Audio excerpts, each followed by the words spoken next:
All right, thanks again, everyone who's joined. This is the webinar on global talent trends, a look at student career aspirations around the world.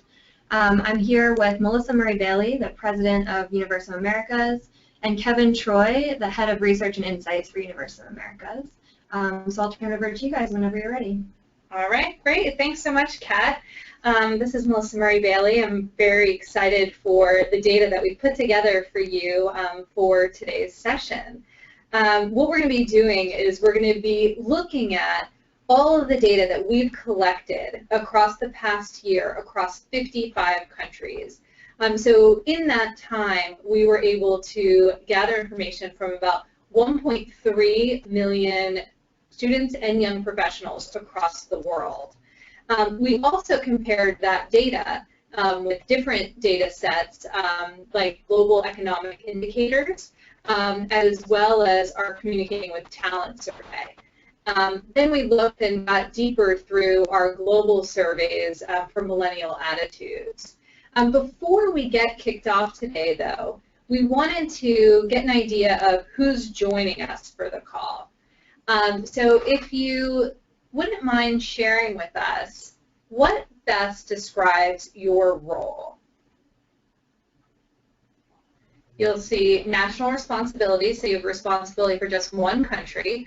Multinational responsibilities, meaning you have more than one country. Regional or global responsibilities.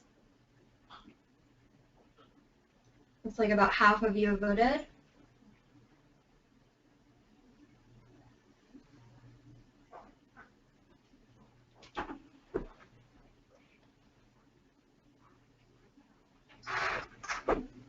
All right, about 3/4 of the way there. Just take another minute.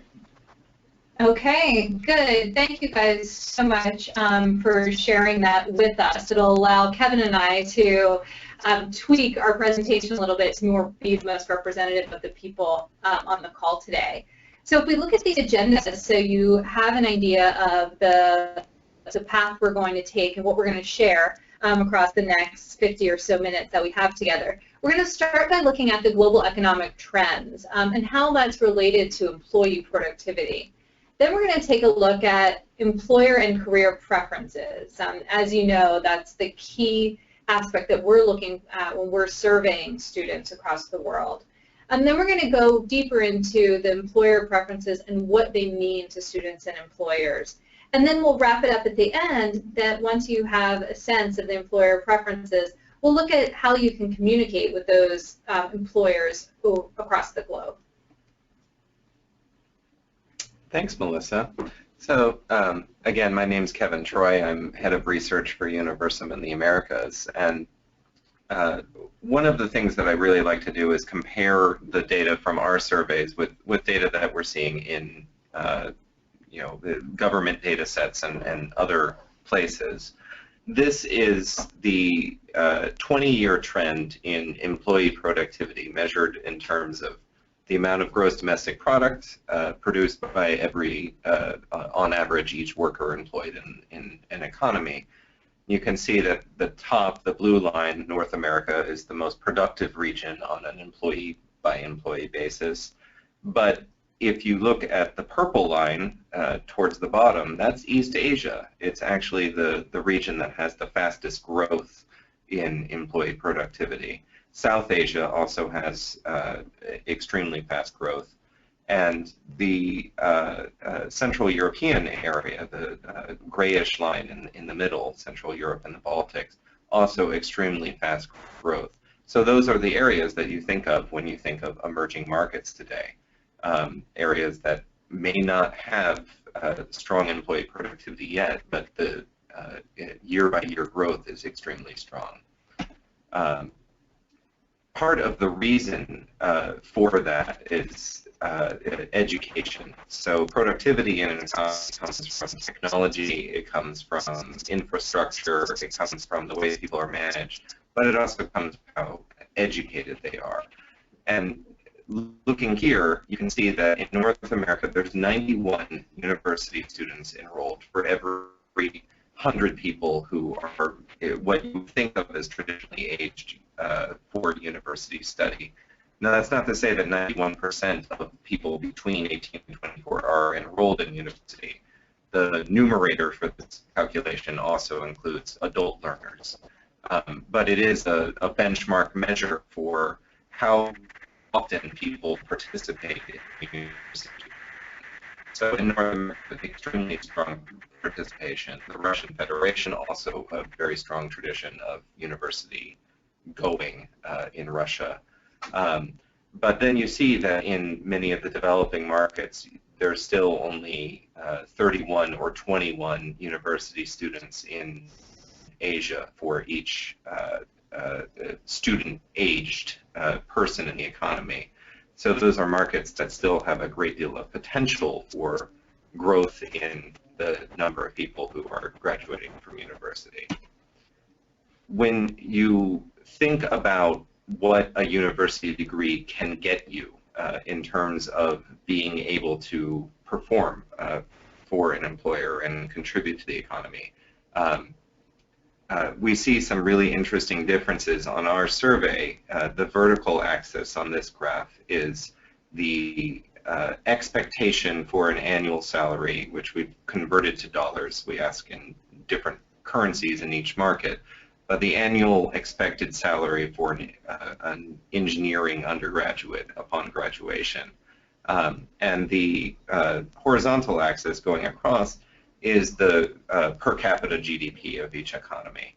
And so you can see that there are, there's a pretty well lined up trend in terms of Western European economies demanding more in terms of expected salary, but also having a higher standard of living. But then you have these outlier markets like Russia and Poland and Malaysia towards the lower right, or Brazil and South Africa above the line, where in the case of the Eastern European economies, the engineers are actually expecting a much lower salary than you would think given the standard of living. Whereas in Brazil and South Africa, engineers are relatively dear. There aren't a lot of them, and they're sort of at the commanding heights of the economy. There's also a lot of issues there that have to do with the way that those economies developed over time, relatively isolated from other markets. There's language barriers in the case of Brazil. There's other barriers in South Africa. And so engineers there, they actually expect to earn about as much as engineers in Singapore and Hong Kong, even though the per capita GDP is much less. Yeah, Kevin, I'll just jump in here. I've had the opportunity to work in Singapore for several years and wanted to add some context around why we see Singapore and Hong Kong, where we have engineers who are actually expecting much lower of a salary than we would expect from developed countries or mature markets like those two. And what we've seen is, unlike in the US, for example, where we have a real challenge with the supply and demand of engineers coming out of school and what the companies need. In Singapore specifically, companies have done a really good job and have a concerted effort on reaching into the high schools and saying, we need you to go into engineering. And so as a result, the supply of engineers needed for the demand in Singapore and Hong Kong is much more on par with what's needed there. And so as a result, we don't see the pressure on the salaries that we're experiencing here in the U.S. And as we look a little further into some of the gender dynamics that are happening, we talk to a lot of companies and we look at their data and see how they're faring among men versus women. And what we see is a lot of companies, especially when they're looking for engineers or business majors, are challenged with their brand among women. And we really wanted to call this out because what we're seeing is there are so many more women enrolled in university level education than men. So for example, if you see all the way on the left, Central Europe and the Baltics, 145 women are enrolled for every 100 men enrolled in school. And you see North America following close behind. So this is really a call to action to say, if you're challenged with your brand among men, you're really artificially making the universe smaller of the people who could be attracted to your brand. But an interesting thing as you think about going through the career progression and how to evolve your brand as you're looking for keeping older women in the workforce or more experienced women, we're seeing that there's still a big difference between the amount of men who are staying in the labor force versus women. So if you're looking at South Asia or the Middle East and North Africa, you see that although at the university level more women are getting college degrees than men, when we're going further into their experience, we're seeing the number of women drop off dramatically. So if you're looking to maintain women in your workforce, you might want to make sure that you really understand what are the drivers for them so that you can keep them within your organization. So now thinking about employer and career preferences that we've heard from students in our survey, let's take a broad view of those. Across the globe, we conducted a big survey of millennials last year, and we analyzed the way that the data were falling out, and we're able to classify respondents to questions about things like how they define work-life balance, and would they want to become a manager over the course of their career, and a lot of influence, family, and choices, and arrived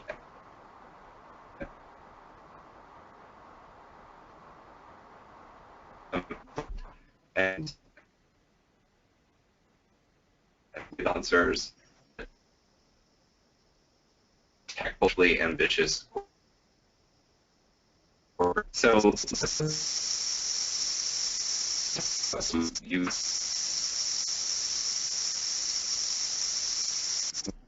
in careers, they're seeking traditional management track careers. They're really attracted to work hard, play hard type of cultures. They don't mind challenging work. They don't mind long hours, but they like it when there's a big corporate picnic or a big Friday happy hour to celebrate their successes after a long 60, 70-hour work week. Their greatest fear is getting stuck on the corporate ladder. That's the thing that they worry about the most when it comes to their career. This is about a third of students globally. It's actually the majority in many Latin American countries, and it's quite prominent among Russian, Italian, and Middle Eastern students. Now, the work-life balancers have a very different attitude. They're unwilling to trade leisure time for career advancement. They believe that the right job for them is going to align with their personality. They really believe that there's such a thing as a personality fit with their job, and they're willing to be picky about that.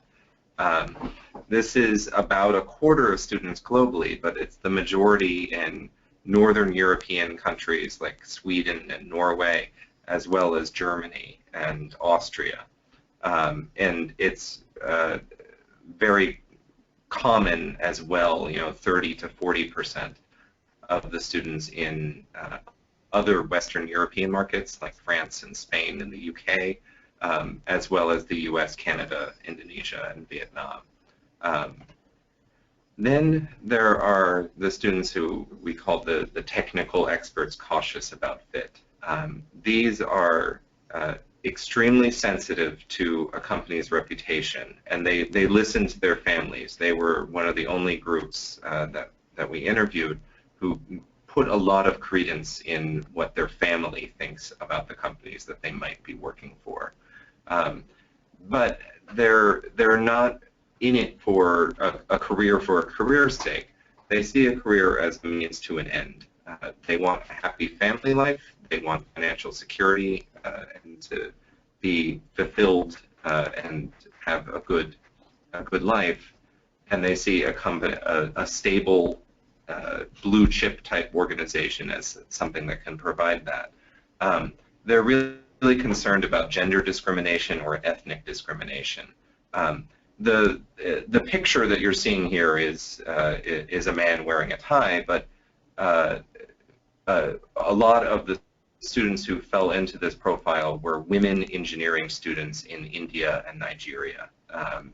They want to be taken seriously. They have skills that they know are in demand, but they're worried that they'll be discriminated against because they're women or because of their ethnicity or both. This was also a quite prominent archetype in the Middle East as well as Indonesia and China. And finally, we have the socially ambitious corporate pessimists. These are students who feel like they should be, part of the middle class and, reaping the rewards of the middle class, but not necessarily through a management track career. They don't really want to become managers. They're afraid that they won't be taken seriously by their organizations. And they're very pessimistic about their economic future. They don't think that they're going to achieve the same standard of living over the course of their lifetime as their parents. This is a minority of students globally, but it is by far the majority in Japan.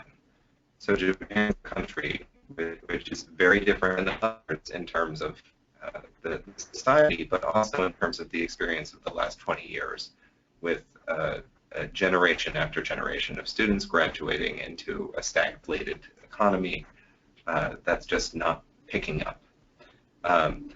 This profile is also pretty common in other markets that have gone through severe economic and or political turmoil over the last 5 to 10 years.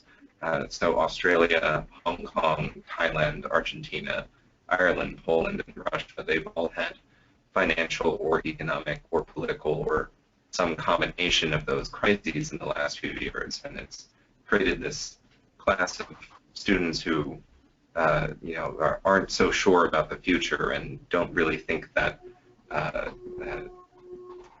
work is going to necessarily pay off for them. So thinking about those 4 groups, we'd like to know which of these would your organization appeal to the most, the way that your employer value proposition is currently formulated.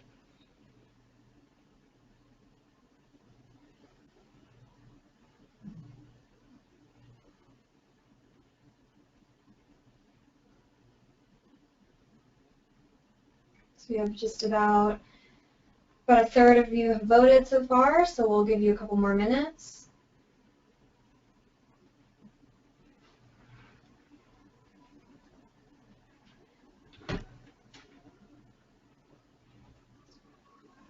All right, almost majority, about 65%, so we'll give you one more minute.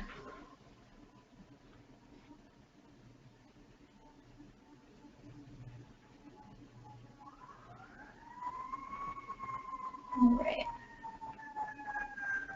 Okay, so I can see the responses on my screen, and it looks like a little more than half of you said that the strivers and climbers would be the ones that you appeal to the most, and then the next most common answer was the work-life balancers.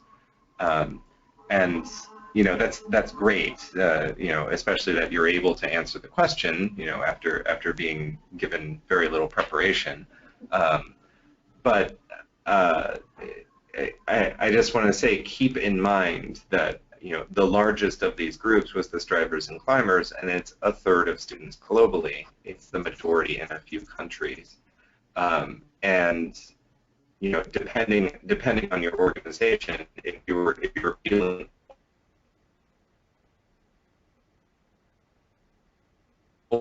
but it's also a balance.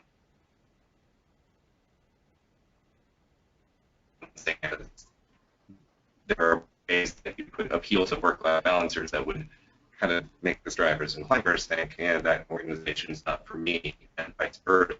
So it's all about choosing what you want to talk about. Good. Well, as we get a little bit deeper into understanding what are the drivers that are going to attract people to your organization as perceived by the global students and young professionals that we were able to survey, we want to help you frame the context by which to understand this information.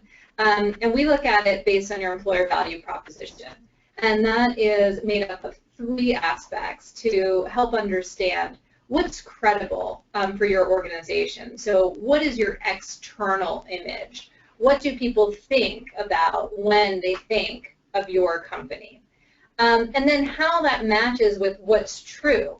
You know, a lot of times we talk to people and we say, people associate great benefits with your company, and they say to us, well, we don't have that. So making sure that what is associated with you is also what's true internally. And then the purple circle that we see here, the 3rd piece of the puzzle, what's attractive. That's what the talent wants. And throughout this section, that's what we're going to be sharing with you, so that you can then take that information on a global level or at a country level and see how that matches with what is true for you internally. And how we look at it is based on 40 attributes, broken up into 4 different sections. So just to give you a sampling of what we're asking them, we're really taking everything into account, from ethical standards to respect for people, challenging work, and rapid promotion. So that anything basically someone could want in their career, we're evaluating here. As we look at the countries, you know, we see that there's a lot of difference in what people want based on the country they live, and that's not surprising because they have different experiences. Now the challenge for you as a global company is, how do we take all of this information, all of the differences by country, and figure out what to do with it? One thing that we see, you know, a lot of people talk about the remuneration and advancement opportunities.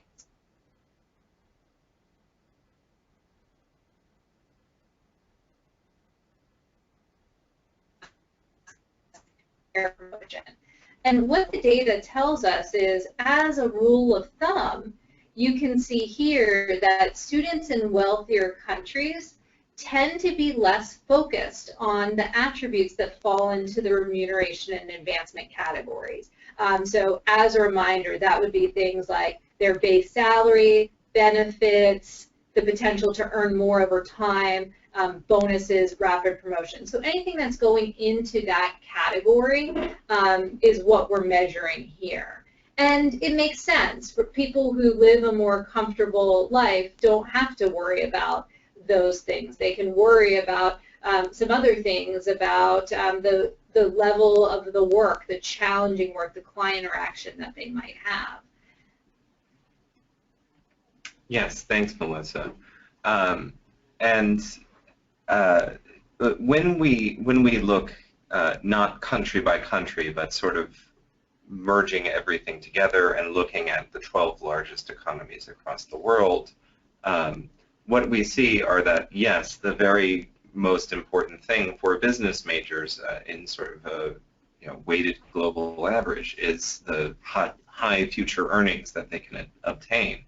But a creative and dynamic work environment is the second most important thing, followed by the professional training and development that they'll receive, and a culture of mentoring, what we call leaders who will support my development.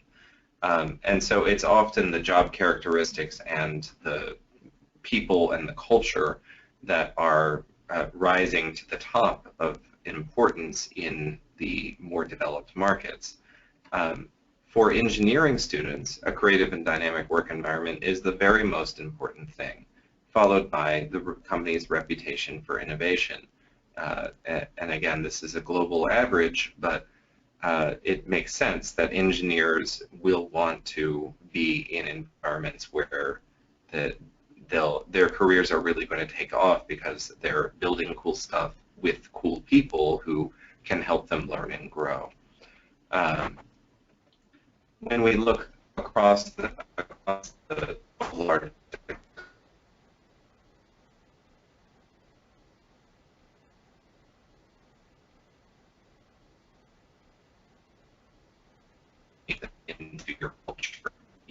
to be a company that can take a graduate on their first day at the company and begin to develop them and train them, not make them wait 2 years to be able to go into a training program or something like that. So we see here the cells that are in orange are countries and where an attribute was important, highly important to both engineers and business students. The cells that are in blue, just the business students rated them as highly important, and the cells that are in green, just the engineering students. The other thing that you'll notice here is that in none of these markets did anybody say that sponsorship of future education was one of the most important things to them. In fact, in many cases, it was towards the bottom of the 40 attributes, around the 35th most important thing.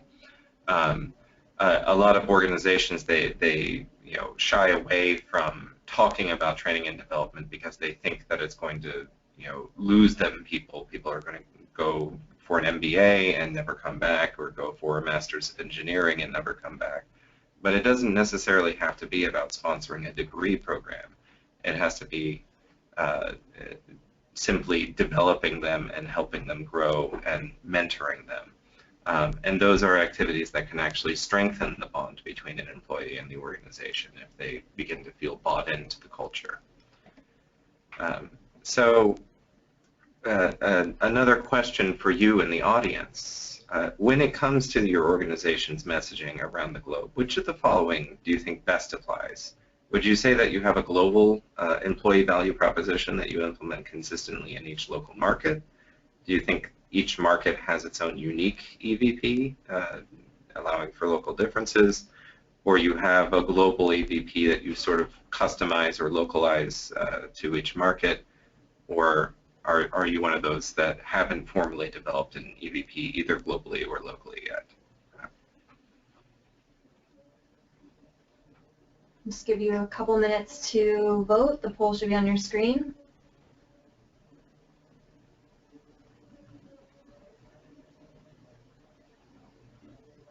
Looks like about half of you have voted, so we'll just give it another minute or two here.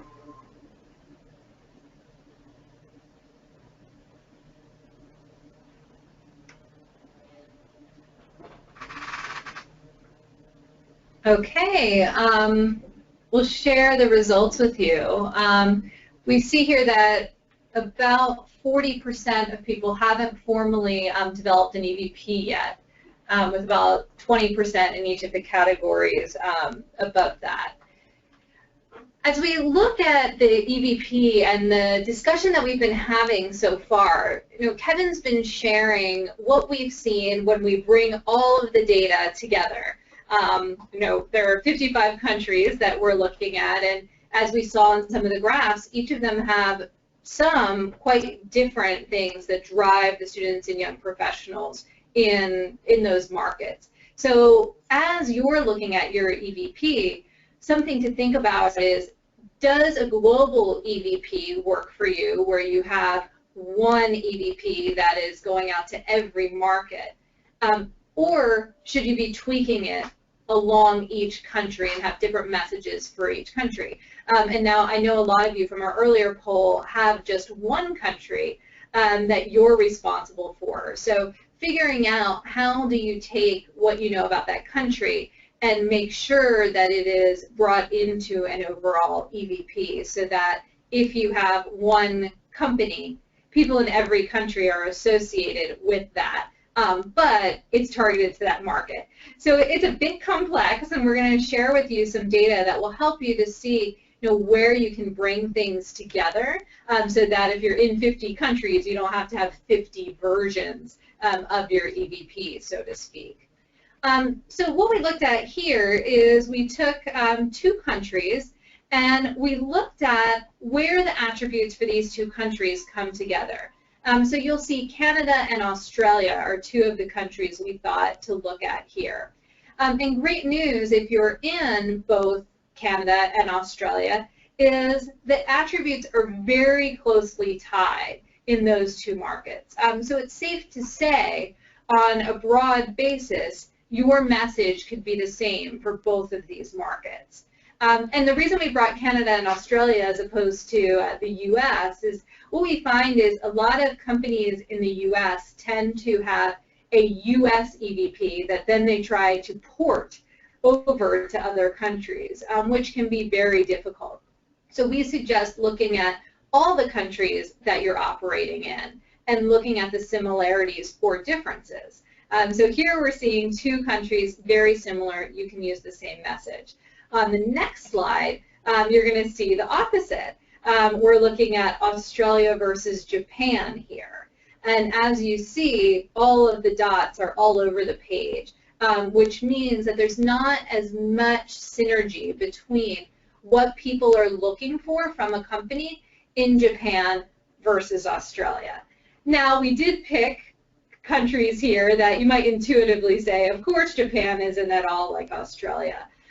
So what we do when we work with companies or when companies are doing this, we like to look at all of the markets together so we can see what markets are the outliers and where there might be surprising similarities, where China and Brazil might actually be very similar. So the benefit of having a data asset like this and you having access to it is you can really know where you have to customize and where you can use your umbrella EVP. Thanks, Melissa. So we're going to talk a little bit more deeply about a couple of key employer preferences and what we think they mean to students and what we think they mean to employers. And this is really just scratching the surface, but it's to give you a flavor of what you hopefully are thinking about as you construct an AVP. So we saw before that a creative and dynamic work environment was one of the most important things to both business students and engineers globally. And the trick with this is that it's very hard for most companies to be strongly associated with this. So the data here is showing you the range of associations between students on our survey with various companies regarding a creative and dynamic work environment. So for example, around 55% or so associated, the least associated automotive company with that, and around 65% or so associated, the most associated automotive company with a creative and dynamic work environment. And what you can see here is that the least creative and dynamic automotive company is just about as such as the most creative and dynamic bank and financial services company. And banking and financial services, you actually have the least level of association of any company across our survey. Pharma and biotech is another industry where you have a great deal of regulation, where both banks and pharma companies tell us, well, we can't be creative and dynamic. We've got all these regulations. They're really weighing us down. It's hard to do fast prototyping when you have to consider regulatory impacts. But of course, and of course, pharma and biotech, those things can kill people if they're done irresponsibly. And banks and financial services, they can ruin people's livelihoods if they do things irresponsibly. But cars kill people too if they're not done right. But the automotive industry has figured out a way to work with their regulatory framework that they have to hold up to and still give people the freedom to trade ideas and to innovate in ways where people are telling us on the survey that Volkswagen and BMW and companies like that are extremely creative and dynamic in the way that they've set up their work environments. Of course, the software industry has the highest level of association and in many ways invented this whole concept that you should have a creative and dynamic work environment. But there are also software and hardware computer companies that have pretty poor levels of association with this. There's a great deal of range in there. We can see this a little bit more clearly on the next slide. This is comparing the percentage of students who rated it as having a creative and dynamic work environment on the vertical axis with the percentage associating with a reputation for innovation. And you can see you might lose them because they're all the way up here by the legend, but here are Google and Apple, and they are far ahead of anybody else on both of these measures. But then you have many heavy industrial companies. These are the Siemens and GEs and Boeings and those types of companies of the world that are right in there with the automotive and computer hardware companies. If you are trying to figure out how to appeal to students, you might think that you can't compete with those types of firms. But here you can see that there are several consulting companies that have that aren't considered very innovative at all, but they are considered as having highly creative and dynamic work environments. Similarly, you have some CPG firms here. There's sort of a ceiling on how innovative a CPG firm will be considered to be, but then you have a very highly creative and dynamic work environments among CPG. So there's a lot of room to play in terms of setting up your employee value proposition. Even if you're not in Silicon Valley or in a place like that, you can still appeal to students and credibly message to them on these attributes. You just have to know what you're dealing with and how to approach it. Now, we have a question for you about a different attribute, and we'll start off by asking you, how often do new graduates hired by your company relocate to a position in another country within 4 years? So this is, they're hired in the United States, and within 4 years they're moving to Europe or Asia or Latin America or something like that for another position within the company. Or similarly hired abroad and coming to the United States.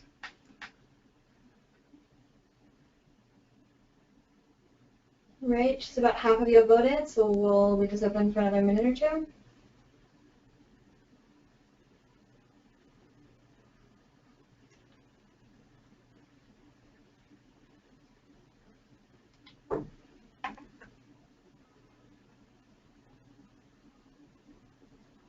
Okay, just another 10 seconds or so if you haven't voted yet. All right, and now we will close it and share the results back with you. So about 80% of people are saying rarely or sometimes, with nobody answering often or always. This is really interesting data, and probably what our hypothesis was for what the responses would be, which is why we wanted to share the next slide with you. It has a lot of countries on it, but I'm going to help you understand what it's telling us here. One of the questions, or one of the attributes that we're measuring, is the opportunity for international travel and location and relocation. And this is something that companies tend to talk about quite a bit. And what we wanted to highlight for you is, depending on the country that you're talking about this, you are going to have people latching on to different aspects and therefore have different expectations about it. So if you look at the countries that are all the way on the left, with over 40% of students saying this is something that we want, it is much more likely to be on the relocation area of it. Because you look at the countries that people are saying this, they're places that have had quite a bit of challenges over the past decade. And you see a lot of the Latin American countries there also, with Colombia, Argentina, Mexico, Chile, people saying these are places that I want to perhaps work at a Western multinational company in the US, in Europe, because I have ambitions to eventually live there. And this is a great opportunity if you are a company that is headquartered in the US or Europe, because you may be able to compete in a different way with local companies because you have that promise or that potential for them. And we saw this happen in China about 20 years ago. And if you're trying to find China among these 50-plus countries, you might be surprised to see them all the way on the right. China is now with Japan in the sense that people are not that interested in leaving China. And this has made it quite challenging for US and European companies to now recruit in China. Before, the Chinese students and young professionals said, hey, I want the opportunity to go to the US, to go to the UK. Now they're saying, China is becoming the center of the world. Why would I want to leave and go to one of these other countries that's been challenged for so long? And perhaps even seeing joining a foreign company as a glass ceiling if they don't want to leave. So it's the reason we share this with you, because as you're looking at countries that you're recruiting in, you want to know what the temperament of those students is going to be as it relates to travel, relocation, and why they might want to join your company when it comes to those two aspects. Now, it is something that is important to people, and it's important for you to be clear about what you really offer in terms of being a global or international company, so that you're not attracting people based on misrepresentations or misinterpretations, more likely, of what you are. So when we look at the strongest things you could be saying, that you're recruiting students from foreign countries and they might come work in a different office, or you're sending hires on temporary reassignments. But also, if you go down to the bottom, it's still viable and you'll still kind of get credit for this attribute if there's a high level of interaction with foreign colleagues.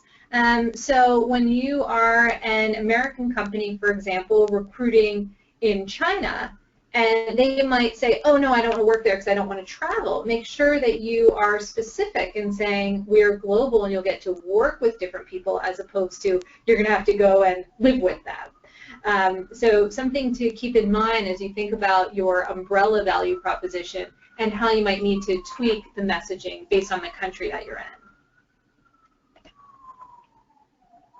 Thanks, Melissa.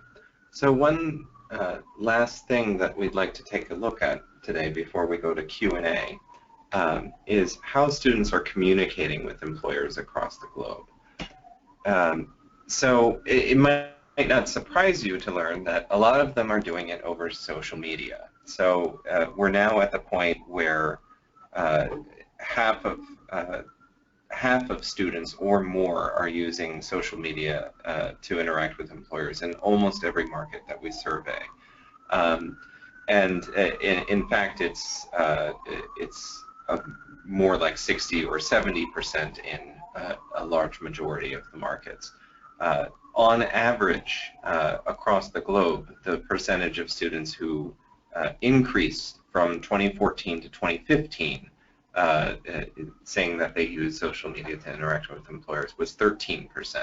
So about a year ago, the global average was somewhere around 50%, and now the global average is somewhere above 60% of students, which is really phenomenal. And I think we're going to continue to see growth like that for another year or two before it finally plateaus out. What's important to realize is that when we say social media, we mean all of it. So if you're just using LinkedIn, or if you're just using a few dedicated channels, in many markets you're probably missing out. So this is just the percentage of students on our Communicating with Talent survey who say that they're using Facebook for career purposes. And you can see that it's 80% or more in Vietnam. It's a more modest, about a third in many of the markets where Facebook has been around for longer, like the UK and the US. Those are markets where students have more access to employer campus presentations and things like that, where Facebook is used as a complement to other channels. But there are many markets where Facebook is sort of the primary place that students would go to learn about employers or to engage with employers. so if you're making a distinction between professional channels and social channels that are only for personal use, you might be thinking of the way that things were 5 years ago, when there really was that wall in the way that students in the United States were using things. That wall has been crumbling in the United States, and in many of these developing markets it was never there. So using the right channels to reach out to people, it can really vary from market to market, what the channel mix that's available to students, as well as what they're using the most to reach out to employers is.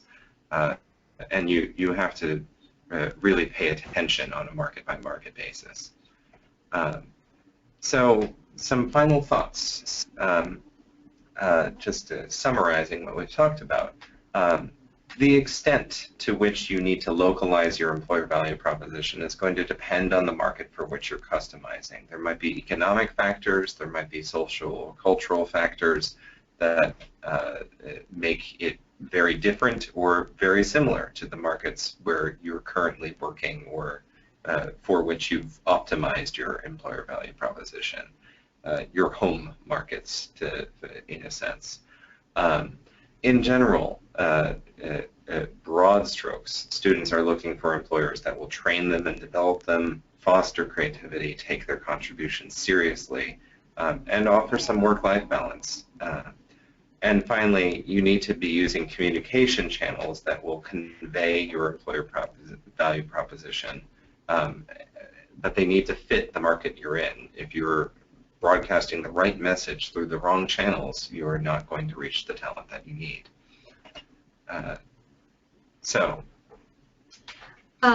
This is Kat again. I just wanted to jump in and add that for those of you who are interested in learning about the more emerging markets, we do have a couple resources available.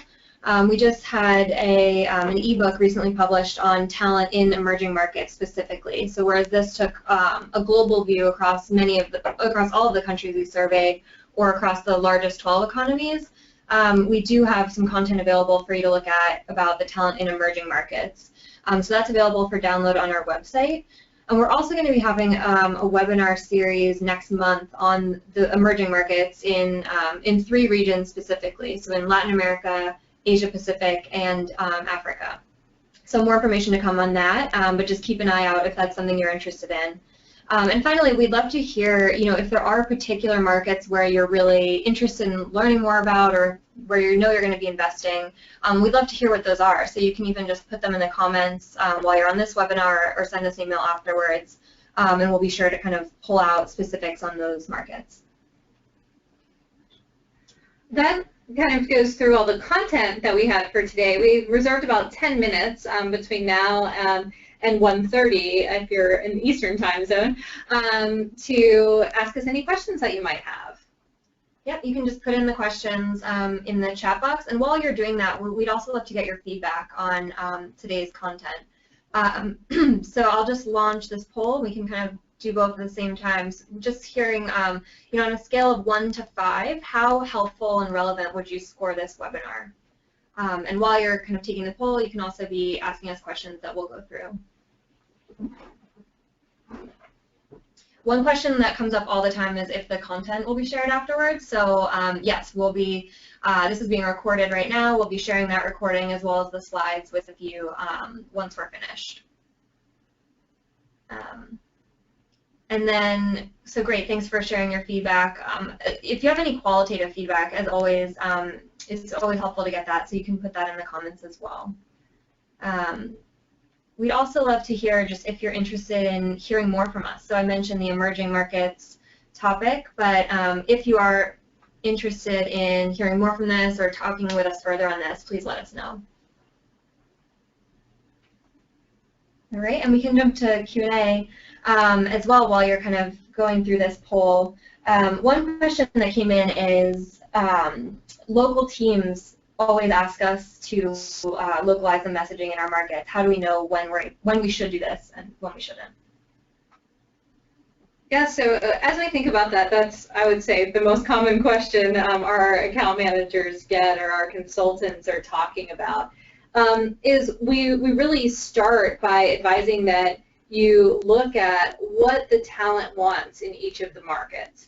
So if you're in 5 markets or 30 markets, being able to see, when we looked at those circles and those attributes, what are the things that those people in your target group are looking for, and then being able to see where there's similarities and differences.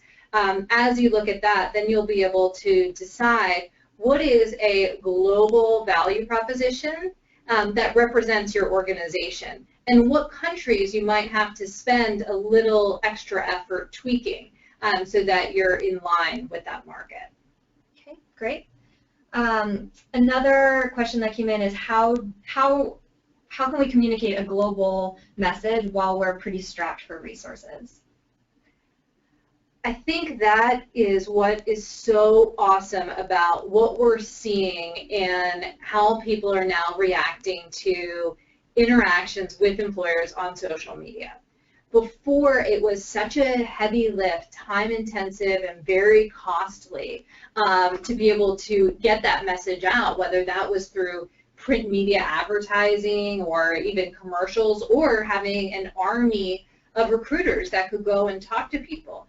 Now that we see in all markets people are using Facebook and the targeting that's available with Facebook, it's really helpful, especially for companies who are looking to increase their awareness with a new target group or a target group that hasn't been very receptive to them in the past. To be able to target them through Facebook.